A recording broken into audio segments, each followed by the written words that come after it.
Well, Danny, a good win tonight, 3-0. Another clean sheet, no goals conceded in pre-season so far, but it's not about the result, is it? Was it a good run out tonight for the boys? Yeah, I think there was a period in the first half where we kind of looked a little bit disjointed, and it was almost like the lads needed to sort of settle themselves down, but they did. And we wanted them to be different tonight. That was one of the challenges in the dressing room. We want to be able to create something where people find it difficult to understand what we're doing. It's not easy and we're not predictable. And they did, and we had scored 3 good set pieces, which is always a bonus. Kept another clean sheet, as you said, and most importantly for me was we finished the game with 5 of the academy boys on the pitch.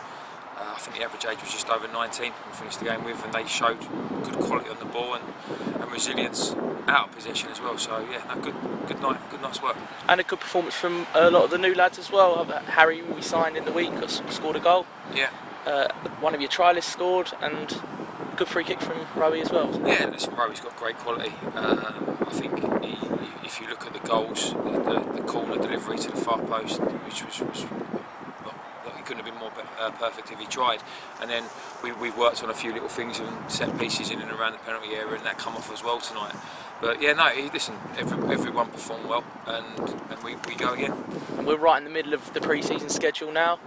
How has life at Aldershot been so far for you? How's the staff good. been? No, it's been great. We've everyone's been fantastic. Backroom staff, the staff around the ground, everyone. The fans have been so welcoming. The efforts and application of the players has been top drawer, and I think that the fans who were here tonight will see the other side of our game and how hungry we are when we're out of possession to get the ball back. And I mean, yeah, I couldn't have asked for a better start. To be fair, everyone's been great. And we slightly tougher off position next, with Portsmouth visiting our ground next week. Yeah. A League One side who narrowly missed out on promotion last season and played at Wembley and won a cup. You looking forward to it? No, 100%. Why wouldn't you? You want to play against. You want to play in pre-season. You want different challenges. Obviously, we played Badshot, which was a lovely day for everyone involved. Harringay gave us a different kind of challenge. It was a lot more physical, a lot more direct. Tonight, they could play a bit. Wingate and Finchley, you could see what their management team is trying to do. But also, they tested us physically as well. And we've got obviously a behind closed doors game on Saturday before we play Portsmouth. And yeah, no, listen, it's you want to play in those sort of games, and hopefully we get a big crowd behind us and they can come and see a little bit of what we're trying to do. Is there that part of you though that's just dying for the season to start now? Yeah, I think that yes and no. You want to be in the thick of it, definitely, but we've got work to do. We've still got work to do. I mean, sometimes pre-season can give you a little bit of a false economy on how things are, because you're playing teams at various levels and everyone's doing the same as you with giving players minutes and trying to rest players and whatnot. So as good as it has been, there's a lot of work still to do. So yeah, I'm not going to be rushing. We'll take our 2.5 weeks that we've got left, and we'll make sure we do the work we need to do. And a lot of new faces as well. And they've got a gel, like you mentioned, I think in one of your previous interviews. How have they been going? How are their styles matching? How are their partnerships going with each other out there? I think the biggest compliment I can give the lads is we had one of the boys that come in, Harry, who we've just signed, and he said, "I've never walked into a dressing room that's been more welcoming." And that's our research we've done on the players and the type of people we wanted to sign. It was, I've always said, it's always about the person first.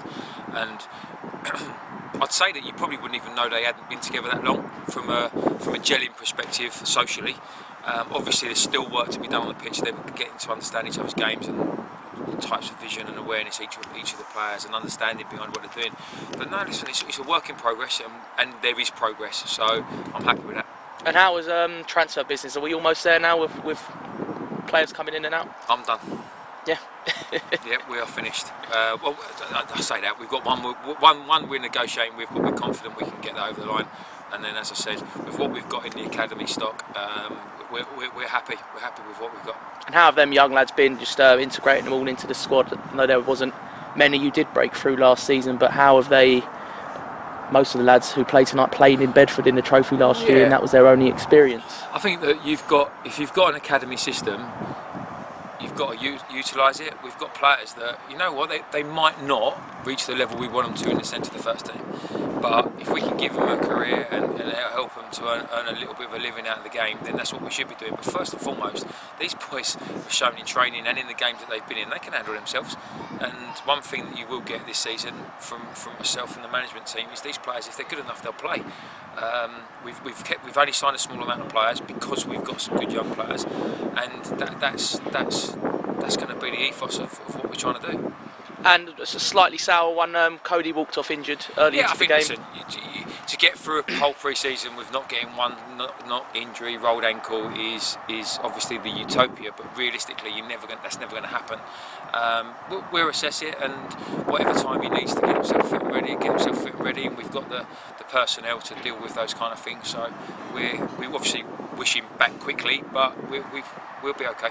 And George is a player from last season who's resigned. He's been out for a long period of time. How close is he to a comeback? Yeah, I think that with George it's about patience. It'd be easy now that Cody's obviously picked up a little knock to say, come on, we've got to get you back in, but we have to make sure he's right, and he needs to get some game time, he needs to get some competitive game time, he needs to be more competitive in training before we push him on a little bit more. So again, like I said, that's why we're not wishing the 2.5 weeks of the season away. We've got some players that need to do a little bit to make sure they're ready. And when the season starts, it's interesting to start. We were playing two title favourites and our local rivals in the first 3 games. Yeah, I think that at the end of the day, there's a few teams in there this year that'll fancy themselves to be in and around the playoffs and in and around the automatic promotion spot. But it's a tough league, and you know what? We've got to play them sometime, and why not get it done and out of the way? And it's a chance for us to put a little marker down as well. We're not just going to come and make the numbers up. We're here for a bit of a fight, and hopefully people will see that, you know what, we can compete with anyone and everyone. So. Okay, well, thank you for your time, Danny. Well done tonight. Cheers, Chris. Thanks, mate. Thank you.